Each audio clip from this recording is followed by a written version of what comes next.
Welcome to the Real Assets, Real Leaders podcast, a show where we meet with leaders from across the energy, infrastructure and real asset space to talk through their careers, their motivation and their leadership ethos. My name is Joshua Fowkes, founder of Sonderometric Executive Search. I hope you enjoy the show. So today we have the pleasure of being joined on the podcast by Giles Hanglin. Giles, thank you very much for coming. It's great to have you here. It's a pleasure. Would you mind just giving us a couple of minutes introduction into yourself? Yeah, no, certainly. So Giles Hanglin, I'm CEO of Apatura Energy. We are a York-based renewable energy developer, primarily looking at battery storage, which is where the business has basically grown its portfolio. But we are diversifying into what I call co-location with data center opportunities, taking advantage of that AI boom at the moment. And given the location of our projects in Scotland, we see that as a real opportunity for the business. We have two offices at Apatura. We have a base, or our HQ is York, which is the traditional home where Adrian Hill, the founder and still majority owner of the business, is based and started the business. And then we have our secondary office up in Edinburgh, so in the sort of the heart of the Central Belt, which is where a lot of our projects are going to be. And that's probably our office that's got its biggest focus for growth, I'd say, over the next sort of 5 years, because the nature of the people we're going to be employing up there to drive these projects forward.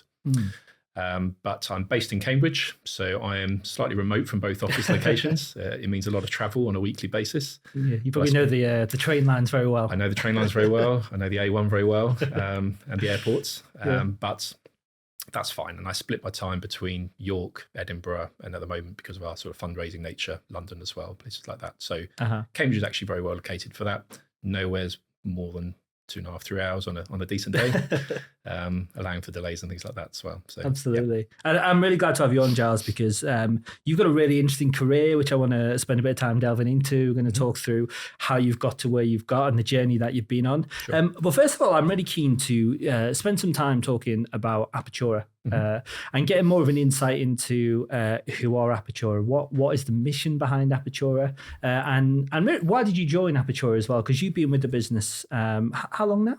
So nearly a year. Nearly a year. So I'm probably about 9 months into the role at the moment. Funny enough, I'm sort of employee number 20. We're up to about 40 people now. So we've had a very aggressive growth this year. And at the start of the 2023, it was only 12 people. So we've come a long way in a very short period of time, which has its challenges. We can talk about that a little bit later on. But it's good to be part of that journey. Yeah, no, absolutely. So what was it that attracted you to Apatura then? So why did you join this business? So Adrian Hill, who he reached out to me probably just over 12 months ago now. It was around Christmas 2023. And when I first got the contact from him, I was a little bit like, Apatura who? Because I'd never heard of the business before, and if I'd be honest with you. And they professed to have this massive transmission pipeline in Scotland. And having been involved in battery storage from sort of 5 years prior to that, I thought I would have heard of anybody who claimed to have such a big, significant portfolio and be one of the UK leading developers. Yet I hadn't. And that's because they'd done such a good job of keeping their heads down, no PR strategy, and very happy to sort of just go about their work. So it took some convincing to join, really, to start with. It wasn't until they showed me the tech register, they showed me the codes for the projects, and I then realised that actually 10 gigawatts did sit there. Serious players. And was real. And the serious players. Yeah, so largest in Scotland, one of the largest, if not joint largest, pure storage developers in the UK. Massive potential. And why did I join? They reached out because they'd reached a point where they were very proficient at doing what I call development of projects, so taking them up to a fully consented basis. Had secured the grid, and they'd gone out and acquired large-scale Scottish transmission connections when nobody else was really looking at that sector. Everybody was very focused on England, DNO, smaller scale, and maybe transmission connections in England. They just took the perfect opportunity, probably about 3.5 years ago now, to look at Scotland. And a bit like when I had some of our portfolio at Cambridge Power, which we'll come on to, when we looked then, slightly ahead of the market, every connection you applied for, you were successful with. And suddenly they amassed this portfolio of 10 gigawatts, slightly by more luck than judgment, which has its challenges, but also at the time, massive opportunity. And so Adrian asked me to join because he wanted to try and monetize that portfolio better than it is at the moment. He was never wanting just to sell projects at fully consented and be one of those, I suppose, more traditional developers. He wanted to add value to those projects, take them through construction and into operation. And by virtue of my background, so I was able to come and join and add that value. and clearly being a very large portfolio holder, still very agile to do a lot of things and not have a big corporate decision maker sitting there telling you what to do, because the company is still 100% share capital owned by Adrian and a company called Clint Ventures, who are a venture capitalist from Sweden who put some money in about 3 years ago, aligned with that change of strategy to invest in their own grid connections at that time. So from that point of view, two simple shareholders with a joint vision of developing out that portfolio and maximizing it. And I like that, and I like the sound of that. I've long been into the kind of the basis of longer term revenues, creating kind of annuity income streams, that sort of thing, which is by getting into operational projects and by structuring them in such a way, not selling out early, not leaving money on the table for others to capture kind of later down the line. Yeah, absolutely. And we'll talk a little bit more about the importance of having the right shareholders back in what you're doing a little bit later. But you talk there about that big mission of building out the business and building out the portfolio. And you've already referenced actually in the introduction that you're not just doing maybe what people might expect in the traditional go out and develop and build a portfolio of batteries, but you are doing that, but you've also identified this other really interesting avenue moving into the data center industry. So would you tell us a bit more about, I guess, first of all, how that came about and then what that has developed into in terms of the mission of what Apatura want to do? Sure. I mean, I guess, look, to step right back to the start. So the founder of the business, Adrian Hill, very modest guy, grew up on a Sunderland council estate. First job was a planning role for the council. And I think if you look at him and the way he's sort of been very entrepreneurial along the years, he recognised the opportunity for him was not to sit there and earn a council wage. He stepped out, set up his own planning business, did planning services for the council, and then developed that into doing more projects, starting with residential, commercial. And then when the kind of the green energy wave hit in 2010 onwards, he was part of that, and he partnered up with various JV partners to deliver wind and solar projects in Scotland at that time. So very forward thinking. And he's got his business now, which is part of our group called AAH Planning, which is based in York. And that's been the foundation for Apatura. So out of that span, the green energy development business, it was called Green Power Consultants, which was renamed a couple of years ago now to Apatura.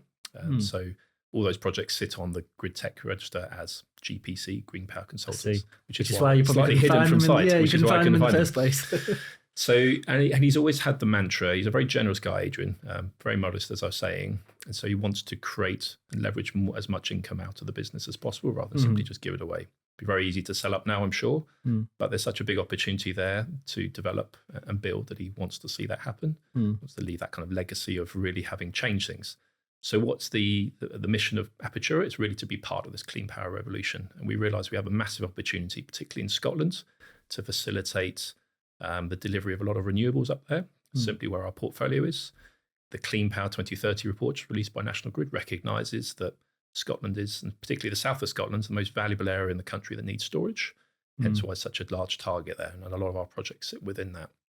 So we know we have a very tangible opportunity to deliver some very relevant grid assets. And that's our mantra, is to try and deliver those in as sustainable way as possible to leave a legacy for future. Absolutely. And then, so you join the business and you've got this kind of mission and vision to grow that battery portfolio. And then all of a sudden you kind of get a few people knocking at your door, maybe giving you a slightly different idea. We do. So having started in March last year, I guess the first 3 years, there needed to be some structuring to the business brought about. I was brought in to sort of develop and start leading on the procurement and the construction side of the business. And within 6 months, we'd procured a construction team, appointed a construction director, started up the channels and the avenues of talking to OEMs, suppliers, contractors, and kind of brought a lot of my contacts with me from industry through to that. And then out of the blue, really, we started getting interest in our power connections from the data center world, which, and again, if you go back to what I talked about before, the interest there was in acquiring our connections for data centers. And of course, we're not a seller of grid connections. We're not a seller of consented projects. We want to try and monetize these as best possible.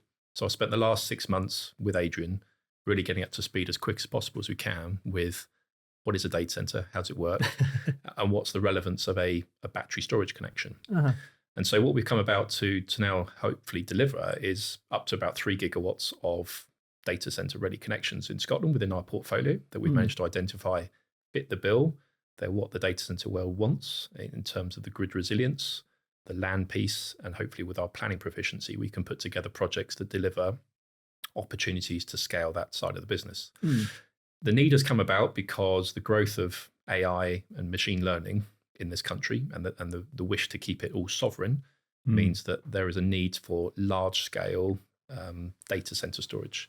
And it's not particularly aligned with the cloud storage that is the traditional data centers that you might know in West London in the Slough area, which are sort of much smaller components, typically close to the city because they have that low latency, that close proximity to where the data is being produced. These are different. These are the machine learning and the AI infrastructures, which are growing at such a rapid rate that they need large-scale, large land areas. That simply doesn't exist in West London. In most of the southern part of the country, it doesn't exist. Particularly aligned with large power connections, which is what we have in the central belt and sits around the cities of Manchester. Not Manchester, sorry, that's where we are now. Sits around Glasgow and Edinburgh, and typically where there is large opportunities. The fibre network is there that runs between London and the Nordics, which is a big data centre cable. And so we find ourselves sitting in kind of like a perfect triangle of where these things are required. Scotland's a lot cooler, as we know, compared to the rest of the country. Most people bemoan that a lot of the time, but in this case, it's massively favourable because it's got 3 or 4 degrees lower, much lower cooling requirement for the high amounts of heat that these new data chips that NVIDIA are producing. Very, very intense heat, much more intense than batteries. So we get very fascinated by thermal runaway and the risk to fire to battery products. Data centers are even greater than that because the heat produced by these sort of millions of transistors within square millimeters is incredible. And so that all the power that's required from the grids or renewable sources is simply to cool these systems and to keep them below. So they keep operating. We have an insatiable demand for data at the moment. I mean, the growth of the need and users of data producing platforms is massive. So 2006, cloud computing was launched in the world. Facebook was the first user to reach 100 million users, but that took 2 years. ChatGPT was released in 2022. It took 2 months to reach 100 million users. So 2 months versus 2 years. And since then, several other sort of open AI platforms such as Sora and other uses of AI technology have really driven this massive need for data. And we've produced more data in the last 3 years than we have in the whole of basically history. So it's an incredible amount, and that's projected just to triple basically over the next few years. And so there is this need for massive, large-scale data storage. And so Scotland ideally sits in a very favourable environment to host that. And we were talking before, and you mentioned that actually from a Scottish government perspective and a regulatory perspective, actually this is a really appealing thing for Scotland as a whole to happen. And do you want to share a bit more on that? Yeah, it is. And I often get asked, basically, would I prefer to have a portfolio of projects, infrastructure and energy projects in Scotland and England? And having been both sides of the border now, and even as an Englishman, I would prefer to have a portfolio in Scotland. It's that the regime there, the support regime through the government and everything else is much more favourable towards development of energy projects. We've seen Labour government come in and be very favourable towards large-scale energy infrastructure down in England. Relax the planning laws on onshore wind. They've consented some of these very large, outstanding transmission projects that the Conservatives have been deliberating on. But in terms of their future ambitions, people are still a little bit unclear about what they can unlock. Scottish Government has been very consistent in the way that it deals with the planning for large-scale projects through the Energy Consents Unit, the ECU, and also just the resource around trying to push those forward and deliver them within a decent timeframes. So we've been very successful with a lot of our large projects. We had our 700 megawatt project in Devonmore, basically west of Glasgow, consented about 4 months ago now, the largest battery within our portfolio to date. And that's great. And that's by virtue of a successful planning mission, basically, to take it through. So I think, look, in terms of Scotland and wanting to deliver these sorts of things, it is absolutely the government wanting this sort of infrastructure there. If we think about the demand for data centres, and it's been mooted at between sort of 3 and 5 gigawatts of potential data centre IT loads, that equates to sort of 60 to 70 billion of investment. Wow. Now, the Scottish Government is desperate to have that from a kind of economic prosperity point of view, job creation, revenue creation through ratings, and simply the resources and all the construction that's going to go on. That sits in the Scottish Belt potentially and is there to capture. So they're trying to create as favourable environment as possible with all the various stakeholders to try and attract those guys to And you've got the hyperscalers already engaged and looking in Scotland as we speak. So it's working from that point of view. Absolutely. So if we kind of think about the skill set that you have in-house, and maybe that a traditional kind of energy developer would naturally have within the business. Yep. If you were to then kind of picture a project that you might be involved in, how involved would you be? What are the touch points? Where's maybe the limits of where you would get involved in these projects? Yeah, no, look, we are a traditional developer, and we've come at this from a planning background because that's Adrian launched the business. And so we've then added on land capability and grid experience as well, although a lot of that's sort of outsourced to start with to consultants. So we built the business around a knowledge and understanding of real estate and the planning situation. What we've then had to add on then is more capability around construction and delivery since then, once we've amassed this pipeline, and some more experience around the battery technology. We've now got battery storage engineers, we've got CAD designers within the business, we've got project managers who are used to delivering infrastructure works. And so those guys are effectively vital to kind of deliver portfolios, particularly if you want to take them through construction, if you want to take them through the DD of a funder, if you want to deliver them actually to a position where you get a financial investment decision from a finance partner and take them into construction. So we need to tread the line that many others have trod before. We've employed people into the business now who've got experience of building batteries and large-scale infrastructure elsewhere, and that helps give us the capability, both when we're talking to funders to raise capital, but also the confidence that we can actually take these things through and be given a construction mandate. When we come to more specific things like how do you navigate the policies of grid, we've been very fortunate that we've managed to attract David Wildash from National Grid, formerly 20 years there, former head of customer connections. He's joined us just recently, and an absolutely ideal time given that grid reform has just been launched. And so he's helping us navigate through that kind of Clean Power 2030 post to get our projects in as good a position as possible to qualify through the pots and get through the gating, the milestone process. So he's been a phenomenal hire for us, and it'll be a decisive move really to take him forwards, and I think a bit of a game changer. The other one is on the data center side, again, to try and lead a data center strategy. When you have very little knowledge about the industry, you need to bring somebody in. So Mike Hunter has just joined us from Google. So he's done 4 years there, 15 years in the data center, the business. He understands what a data center project looks like from a development point of view. And so as a key strategic hire, absolutely, he's recognized within industry, and again, gives us that capability when we go and talk to funders about raising capital to progress our projects, that we've got the right people who know what they're talking about, and we're producing projects that the hyperscalers and the operators actually want. And, you know, I imagine that significant growth mission that you're on, you've already talked about moving from 20 people when you first joined. Now you're at 40 plus. Yep. I mean, what does Apatura's growth look like from a headcount perspective over the coming years? So it brings around headaches, and we've already massively outgrown our premises within York. So we've earmarked new offices there, and we'll be hopefully moving into those this Easter. We started off with small offices in Edinburgh. Last year, we only had 2 people in the office. We're now up to sort of bursting at the seams at sort of 14, 15. And we're progressing really with kind of to double that probably and more. So we're looking at similar sort of space in Edinburgh as well to move that business on so quickly, which is great. The headcount and the resourcing all really relies upon what sort of role we get in taking forward with a funding partner, the data center opportunity. It may well be that we probably have to double up on all of the resourcing we've got on the development side from a planning point of view, from a land finding, from a design. And we'll have new roles within that. So the kind of the test fit engineers and the people that are involved in putting together a data center campus are very different from putting together a battery campus. There are lots of overlapping roles, but what I'm very wary of is that whilst this is a phenomenal opportunity for the business, it cannot detract from our core offering, which is battery storage. And that is still a mainstay of Apatura. And we have a very large portfolio to deliver alongside that. And most probably these data centers will be co-located with batteries. So that strategy still needs to be delivered, and those people are important. So I don't want to stress our resource any more than it needs to be.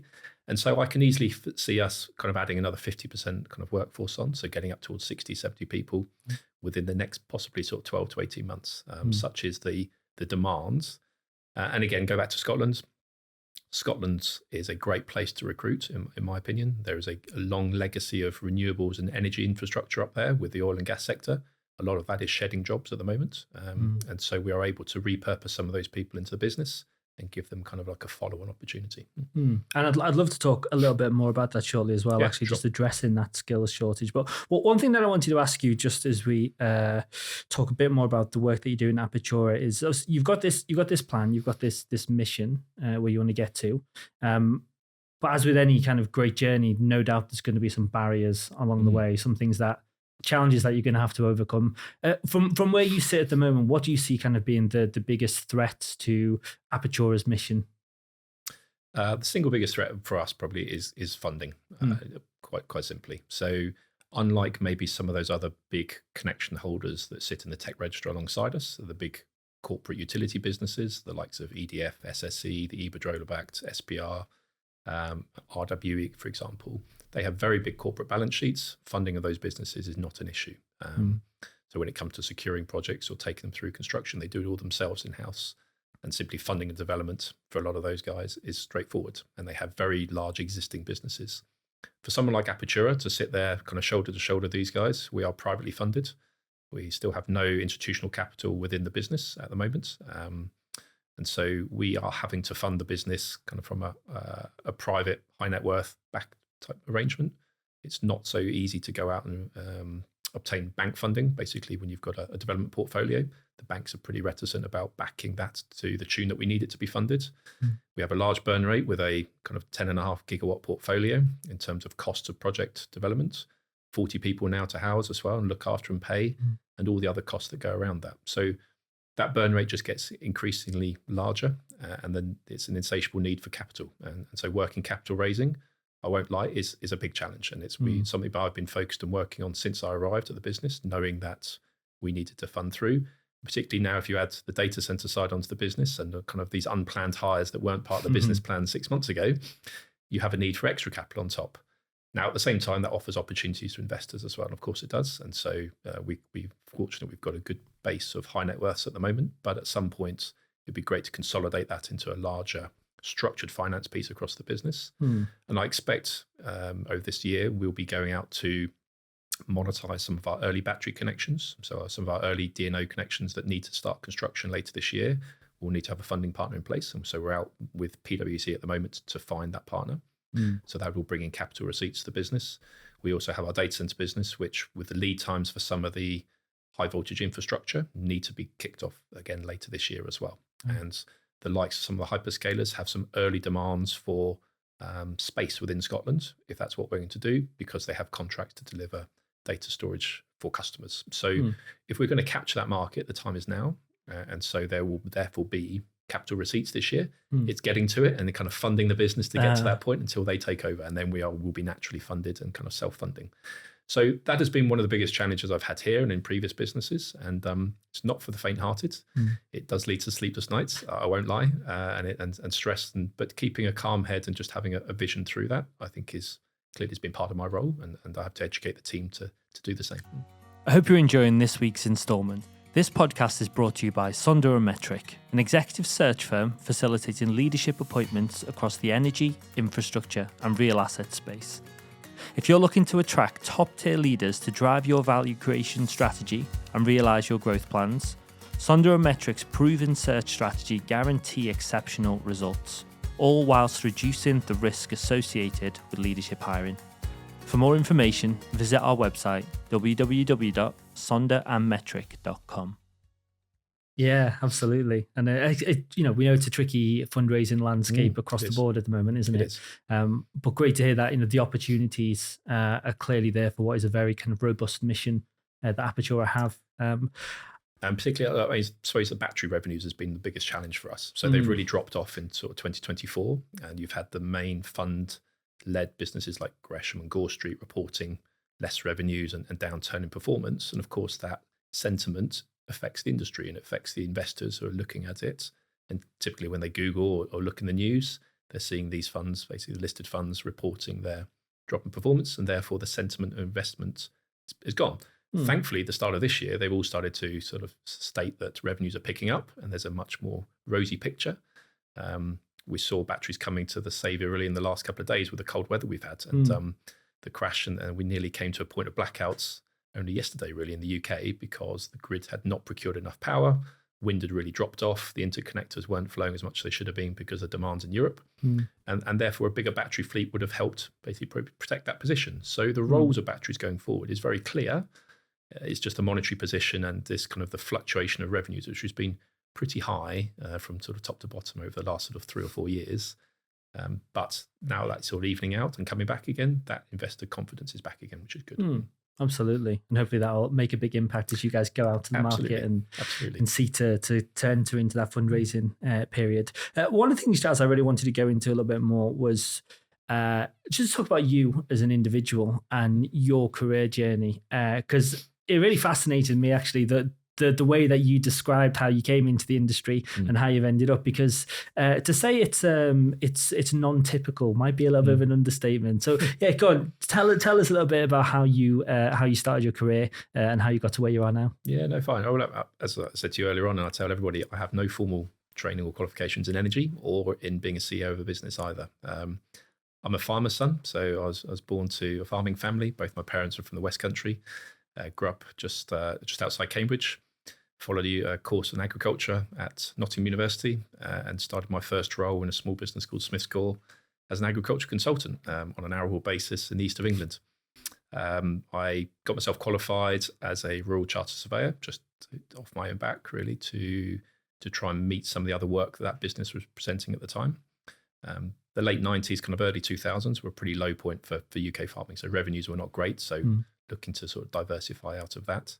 I then joined Savills when they asked me to come and lead their farming team in the east of England.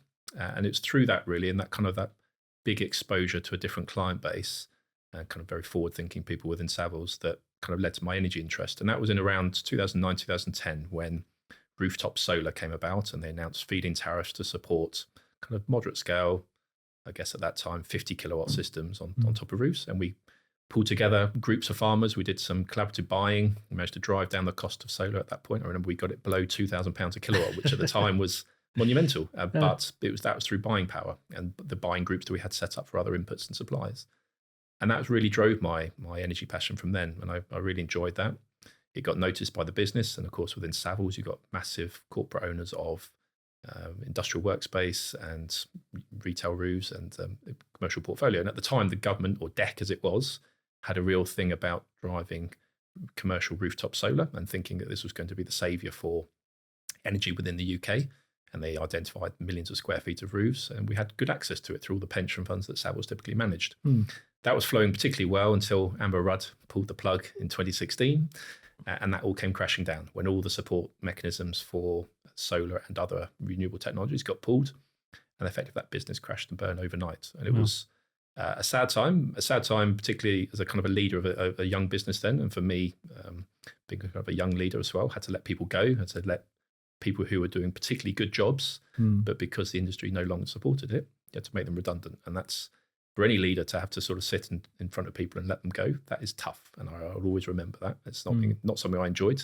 So I've never been a great fan of Amber Rudd since, albeit I believe the energy industry is a lot stronger for what has happened, albeit the government didn't go about it in the right ways. We are now in a subsidy-free environment, which is great in a lot of cases. And I think it does stand up on its own. The cost of technology have obviously come down and helped deliver that. But I had a bit of a gap after that. So that was 2016.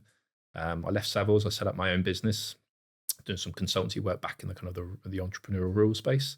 And it was then I came across a group of property developers, Pigeon Investment Management, and we set up Cambridge Power. And that was in sort of 2018, kind of the earlier than the market for battery storage.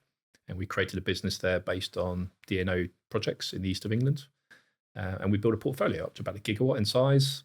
We did some development deals with SMS who built those projects out. So we've actually seen some of our projects built, which is great. So to actually develop projects and see them constructed is quite rewarding. I'd love to be doing that for ourselves within Apatura, so that's the goal. And then we've structured a joint venture with Brookfield as well, really on a large part of that too. So really good experience, I guess, in dealing with a very large, or the largest renewable investor in the world, and doing that. Tough to deal with, I'm not going to lie, but obviously very rewarding from that point of view. And then their exposure to capital is phenomenal too. Cambridge Power was a business that we sort of scaled to where it was. We built the teams to deliver, and the shareholders decided they wanted to sell that business about a year ago now, which is when I left the business. And And that's when Apatura came knocking. And it's all that experience, I guess, of having built up and created teams, led, been innovative and entrepreneurial that kind of got me to where I am today. But yes, you're right. If you go back and think about kind of where I've come from, people talk about when they deliver development, they come from different angles, be it grid, be it finance, or be it real estate and lands. Mine's very much from a land background, so having a strong understanding of land, I think, has placed us well to where we've got to. Absolutely. And I imagine your journey throughout the industry, and I think how you described it to me before, was a big element of actually learning as you go and figuring things out as you go.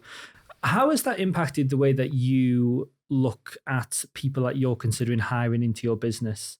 Because I think what we often find is you speak to leaders of businesses who complain and are frustrated by a lack of available talent out there within the industry. But actually they have a very cookie cutter approach to our next hire needs to look like this.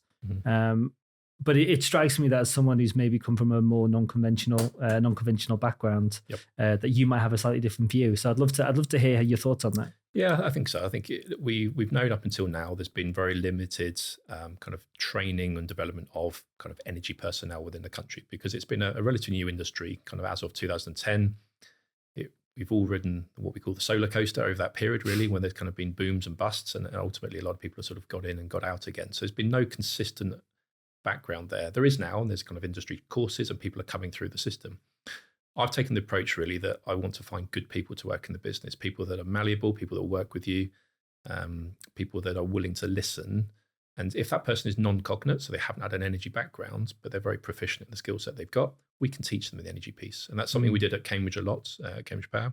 We brought people in with non-cognate backgrounds, we taught them the energy pieces, and now they're very proficient energy professionals. And they've all gone on to find excellent jobs within other renewable businesses. And that background has started. The same can be said at Apatura, albeit in Scotland. We're fortunate, as I said earlier, that there's an existing renewables and kind of oil and gas background there. So people have got a lot of those skill sets. So repurposing them into battery storage, understanding the grid network, where electrons flow, that sort of thing is really straightforward. But there are other roles which are not very easy to hire for at all. So planning, for example, is one, and planning managers or planning directors. In Scotland, it's taken us a long time to find the right person. I'm delighted that Adam Richardson joined us literally last week to do that. But there is not a great number of those sort of people in Scotland. It hasn't had a proficient supply through the university system or anything else like that to deliver these sorts of people. Now there's a massive shortage. And that's not just a shortage at developer side. It's SSE and others have been very aggressive in their acquisition of these people. But also the councils and all the ECU in determining applications just don't have the people. I think the ECU have got 24 job applications out at the moment for planners. Wow. And those roles just don't exist. So, and that's a frustration for us, and that's frustration for other developers, because your projects are simply not getting processed because of that lack of resource and understanding resource to take these things through. So resourcing is an interesting one. I think by virtue of now of what we've done, Apatura was an unknown business 12 months ago. We've done quite a big piece on PR to build ourselves. We talked more about our projects in the media. We've done things to raise the profile. I said, when I joined Adrian, I said, I'm not going to apologize for this, because we are going to have to raise the profile of this business. If you want to take this portfolio forward, you need to have a better customer connection with National Grid, for example, which is your main customer. You need to be able to talk to suppliers about the size of the portfolio and demonstrate it. And then for hiring purposes, you need to show people that you have a viable business. And the first few hires we made nearly a year ago now, or just when I joined in March, April, it was tough to sell people what is Apatura. You had to sit them down, talk them through it. Now people are coming to us and wanting to join the business, which is phenomenal. And I think the last two guys who have joined, David would not have left National Grid and Mike would not have left Google if they did not see potential in our portfolio and were reassured that the business really had a proper strategy, which is what we do. So we've turned it around in like a year. It's been good fun to do that, I won't lie. And it's great now that we have the ability to recruit some really good people into the business. They can see the potential. Yeah. What I find interesting about that is actually you mentioned it's kind of been done in the right order. So you mentioned that the maybe PR element lagged behind, but that's because the team would really get into grips and just getting the head down and actually doing the good work, which then enables the PR machine to shine the light on. I think often businesses can kind of get a bit caught up in, let's start spotlighting what we're doing when we've not really done anything quite just yet. So no, that's really encouraging to hear. And So, and I'm sure, look, I mean, the guys in the office sat back in the office when they listen to this, they're not the sort of people who want to sit up here and do this sort of thing. And so they're just like, Giles, you can happily go and talk about the business and things. They just love getting on with their job, and they do. And I've got some of the best team in the country, and I'm delighted with the people I've come into. My exec board I deal with as well, quite young, but very dynamic, and are very willing basically to do what's best for the projects. And that's been brilliant to get us to where we are. Absolutely. And I wanted to, I guess, dig in to your thoughts around leadership, because as you've gone through your career, you've already said that you've ended up in various different leadership positions. You had to make tough decisions. You've ridden on kind of waves of success and some other frustrations, I'm sure. What would you say are the key kind of traits of an effective leader, and how is that something that you've been able to develop over your career? So, I mean, as I said, I've not had any training in leadership. It's something you pick up and you look at those around you. So when you started as a graduate within the first role, you look at your line manager and your partner within the business and whether he's doing a good or right job. And you pick up traits from people and you sort of see the way that they have an impact on others. I believe I have a great empathy for the way others are feeling, or kind of and how your mood or the way you are with them impacts them. And I think if you can bear that in mind as a leader, then you kind of can bring your team with you. Development is a long-term game. You can't ride this sort of short-term highs and lows. You can't be on the ceiling 1 minute and down on the floor the next because you've had a planning success and a planning failure. You have to look through it. You have to have a very steady mood, and that steady mood sets the tone of your team. I'm big into making sure that I come into an office environment or a team environment in the right mood. So it's all about setting your mood first thing in the morning. You can have your things. I like going to the gym. So I do my gym work in the morning, first thing before the start of the day, and it basically puts me in the right mood, and I come in. And people feed off that, and you can see, and other leaders who come in who might be, have had an argument in the morning or something like this, and they're quite tempestuous, then that can affect the team because they're either unwilling to talk to them or it affects the mood of them. With development, we need to have a steady onset because it is a long-term game. And so you need people to be there and to be carried with you. I'm not a micromanager. I don't believe in that sort of thing. People should be empowered. If I look at my career, I've been given opportunities the whole way along where people have placed trust in me and given me a chance. Particularly through Savills. Savills is great at empowering people and giving the opportunity to rise if you have potential.